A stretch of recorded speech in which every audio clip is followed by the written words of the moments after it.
दोस्तों, मार्गदर्शन पे आपका बहुत बहुत स्वागत है। दोस्तों, आज मैं बात करूंगी अमावस्या की, जो कि साल की प्रथम अमावस्या तिथि पड़ रही है। अमावस्या तिथि पे हमें क्या क्या करना चाहिए और कौन कौन से ऐसे कार्य हैं जो घर में होना ही चाहिए, हर घर में होना चाहिए, ये बहुत ज़रूरी जानकारियाँ हैं। दोस्तों, एक चीज़ मैं बिल्कुल स्पष्ट बता दूं कि माँ लक्ष्मी को प्रसन्न करने के लिए अमावस्या से बड़ी कोई तिथि आती ही नहीं है। अमावस्या की तिथि में हम चाहें तो माँ लक्ष्मी से मनवांछित वर की प्राप्ति कर सकते हैं। अगली चीज है कि अगर आपके घर में वंश वृद्धि रुक गई है, कोई मांगलिक कार्य नहीं हो रहा है तो और पितृ दोष लगा हुआ है तो अमावस्या की तिथि से अच्छी कोई तिथि आपके लिए हो ही नहीं सकती। तो दोस्तों, मैं आज लेकर के आई हूँ अमावस्या के बारे में बहुत सारी जानकारियाँ और कुछ प्रमुख जानकारियाँ जिससे आप लक्ष्मी की प्राप्ति कर सकते हैं और मात्र 5 अमावस्या तिथि ये करने से आपको अपने जीवन में चमत्कारी बदलाव दिखेगा। तो दोस्तों, एक बार फिर कहूंगी कि आप इस अमावस्या पे ध्यान रखिए कि प्रत्येक घर में कौन कौन से कार्य जरूर होना चाहिए और इसके बाद मैं बताऊंगी कि माँ लक्ष्मी को प्रसन्न करने के लिए अमावस्या पे क्या क्या आपको करना चाहिए। तो सबसे पहली ये चीज़ है दोस्तों कि अमावस्या जो है इस बार यानी 2021 में 12 जनवरी को पड़ रही है, जो कि कल है। तो कल आपको क्या करना है? सबसे पहले तो मैं प्रतिदिन बताती हूँ कि सुबह उठना अपने आप में ही बहुत एक चमत्कारी काम है। तो आपको सुबह ब्रह्म मुहूर्त में जगना है। जगने के बाद आपको आज बिल्कुल नहीं कहूँगी कि आप पूजा पाठ अभी कीजिए, आज यही कहूँगी कि आपको अच्छी प्रकार से अपने घर की साफ सफाई करनी बहुत आवश्यक है। दोस्तों, अब आप सोचेंगे कि अमावस्या रोज ही आप साफ सफाई करते हैं, पर आज के दिन आपको विधिवत अपने घर की सफाई करनी है। देखिए, अमावस्या पे अगर आपके घर में निगेटिविटी हुई तो उसको निकालने का एक बहुत बड़ा और उचित दिन है आज का दिन।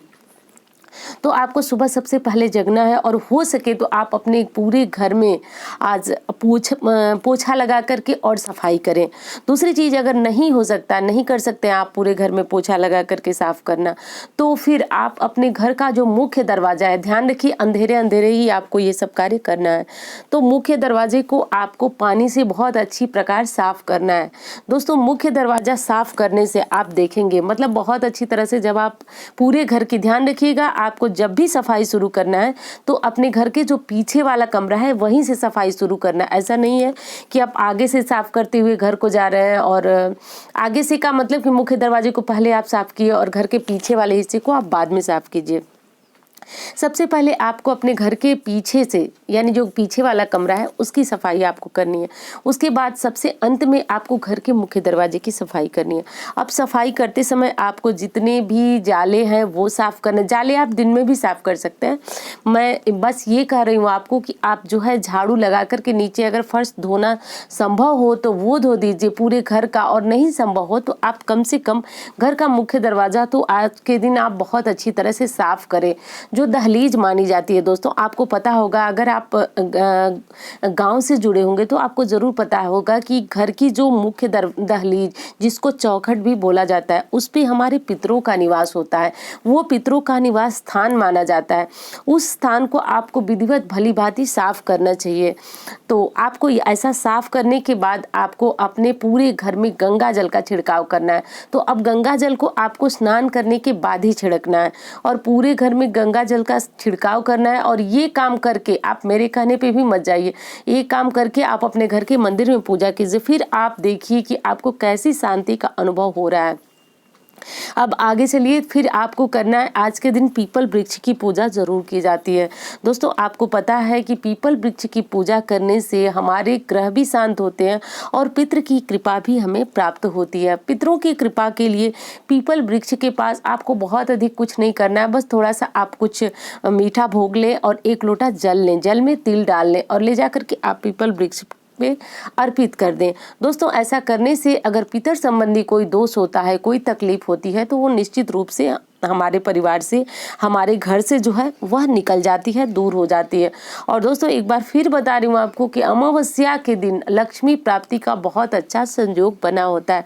जैसा कि आप देखते हैं सारी तिथियों को छोड़कर दिवाली आप किस तिथि में मनाते हैं? अमावस्या तिथि में ही आप मनाते हैं। तो ये तिथि जो है अपने आप में विशेष होती है। तो आगे चलिए और जानकारियाँ और आपको बातें बताती हूँ कि अमावस्या पे, और एक चीज़ और बताऊंगी कि ये हर अमावस्या पे आप करेंगे तो आप चमत्कारी लाभ आपको अपने जीवन में देखने को मिलेगा।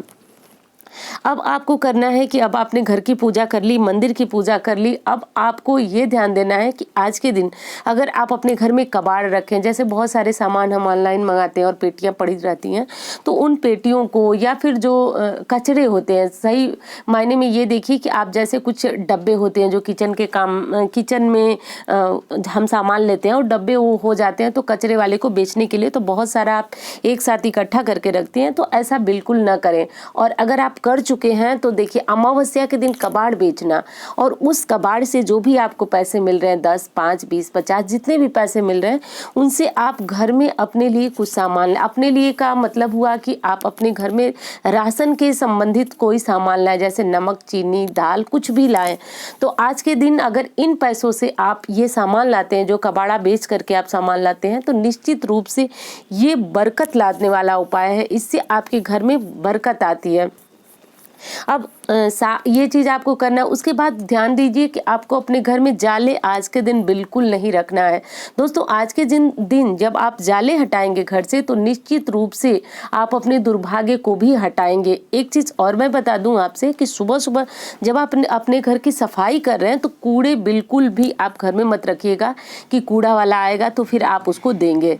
दोस्तों कूड़ा के रूप में नकारात्मकता आपके घर में से जा रही है, तो आप अंधेरे अंधेरे कोशिश कीजिए कि इस कूड़े को आज के दिन हम खुद डस्टबिन में डाल ही आएं, यही उचित होगा। तो इस काम को आप जरूर कीजिएगा। अब इसके बाद बात आती है संध्या समय। तो दोस्तों संध्या समय आपको देखिए तुलसी माता के पास एक घी का दीपक जरूर जलाना है।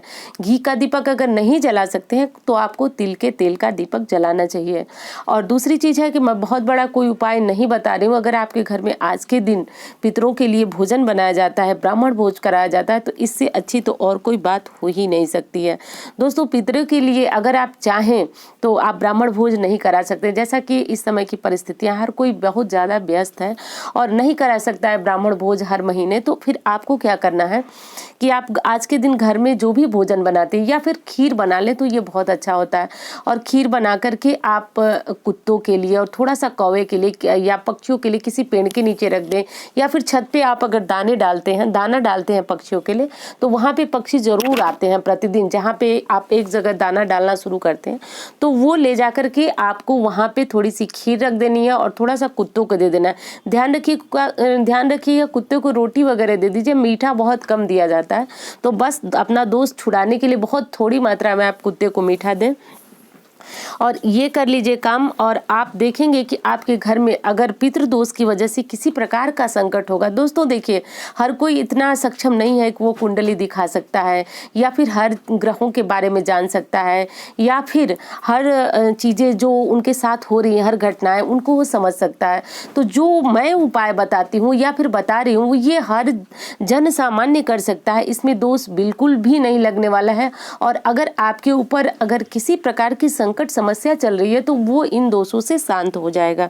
और दोस्तों हाँ, आज के दिन अगर आपने घर में पितरों की तस्वीर लगाई है तो वहां पे आपको ध्यान रखिए कि आपको वहां पे पितरों के पास अगर माला बदल सकते हैं तो बदल लीजिए, फोटो की अच्छी प्रकार साफ सफाई कर दीजिए, दीपक जला दीजिए। दीपक जलाने के बाद अगर आप प्रतिदिन पूजा नहीं करते हैं तो भी अमावस्या आपको जरूर करनी चाहिए। और दीपक जला करके और 5 मिनट के लिए मौन रह करके पितरों का जो है थोड़ा ध्यान कीजिए। दूसरी चीज है दोस्तों कि आज के दिन आप ध्यान दीजिए कि घर में कोई भी आए आपके, चाहे भले ही वो कोरियर बॉय हो या फिर कोई हो सकता है, तो वो उसको पानी के लिए आप जरूर पूछिए। दोस्तों शास्त्र ऐसा बताया गया है कि अमावस्या के दिन पितर किसी न किसी रूप में आपके घर आ सकते हैं, क्योंकि वो चाहते हैं, वो देखना चाहते हैं कि हमारा जो परिवार है वो उनके प्रति कितना कृतज्ञ है। तो अगर कोई आता है तो आप उससे पानी के लिए जरूर पूछिए। और अगर वो कहता है तो उसको पानी भी जरूर पिलाइए, भोजन कराइए। दोस्तों आज के दिन कोई याचक आता है, मांगने वाला आता है, तो उसको आप जरूर कुछ न कुछ दें, यानी खाली हाथ बिल्कुल भी न जाने दें। तो दोस्तों ये सारी चीज़ें जो है हम किसी इसलिए नहीं करें कि हमको इससे बहुत सारे जो है पितर दोष लगाए। अगर इस तरह से नहीं लगाया है तो भी ये चीज़ें रामबाण है और ऐसा हर परिवार में होना चाहिए। इसमें ऐसा नहीं है कि किसी को कोई दोष लगा है तो ही वो करे। ये बहुत सारी ऐसी अच्छी चीज़ें हैं जिनको अपने जीवन में उतारने से हमारा जीवन जो है बहुत अधिक सुखमय हो जाता है। ये उसी प्रकार है दोस्तों, जैसे एकादशी का व्रत हर कोई नहीं करता है, पर चावल नहीं खाना एकादशी के दिन अपने आप में ये बहुत अच्छी बात है। एकादशी के दिन श्री हरि विष्णु का नाम लेना अपने आप में ही बहुत बड़ा ये गुण है। तो इसी प्रकार से ये चीजें। अब बात आती है माँ लक्ष्मी को प्रसन्न करने के लिए आप क्या करें। दोस्तों देखिए, माँ लक्ष्मी को प्रसन्न करने के लिए सबसे जो बड़ी चीज़ है, आज एक चीज़ मैं बता रही हूँ आपको, ध्यान दीजिएगा इस चीज़ को, वो घर में हो रही साफ सफाई है, घर में हो रहे सुगंधित वातावरण है। तो घर का वातावरण सुगंधित कैसे होगा? अगर आप ध्यान दें तो मैं बहुत दिन पहले आपको बताई थी वीडियो में कि आपको घर में रोज़ धूप देना चाहिए, सुगंधित जो धूप बत्ती है वो जलाना चाहिए, घर में गंगा जल छिड़कना चाहिए। तो एक चीज़ आप ये चीज़ें आप समझ सकते हैं कि घर में माँ लक्ष्मी के प्रवेश का एक यही मुख्य साधन है कि घर में लड़ाई झगड़े न होने दे, कलह न होने दे, और घर का वातावरण जितना हो सके घर को साफ तो हमें रखना ही है। दोस्तों माता ने स्वयं कहा है कि अगर मैं उसी घर में प्रवेश करती हूँ जहाँ का वातावरण जो है बिल्कुल शांत होता है और जहाँ की गृहिणी जो है अपने घर को व्यवस्थित रखती है, जहाँ पे बहुत अधिक साफ सफाई होती है, ऐसा विष्णु पुराण में कहा गया है।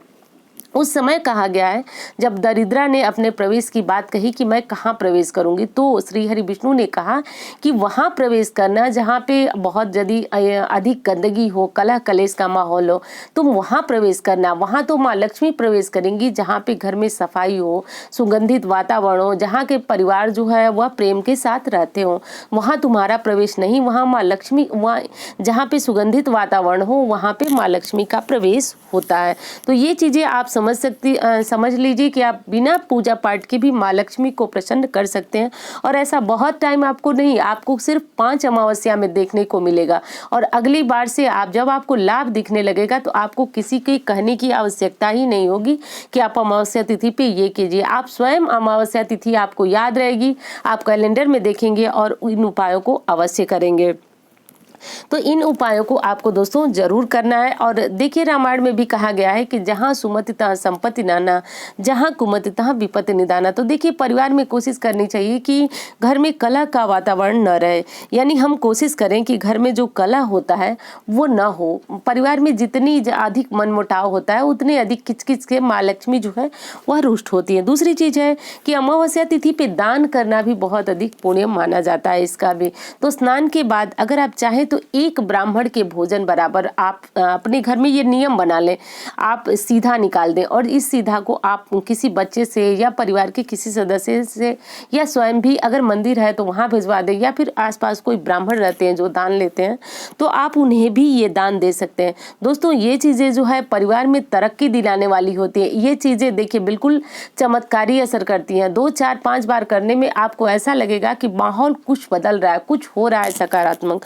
तो ये चीजें इस प्रकार काम करती हैं। तो उम्मीद करती हूँ दोस्तों ये जानकारियां आपको बहुत पसंद आएंगी और मिलती हूँ इसी तरह की वीडियो के साथ। धन्यवाद।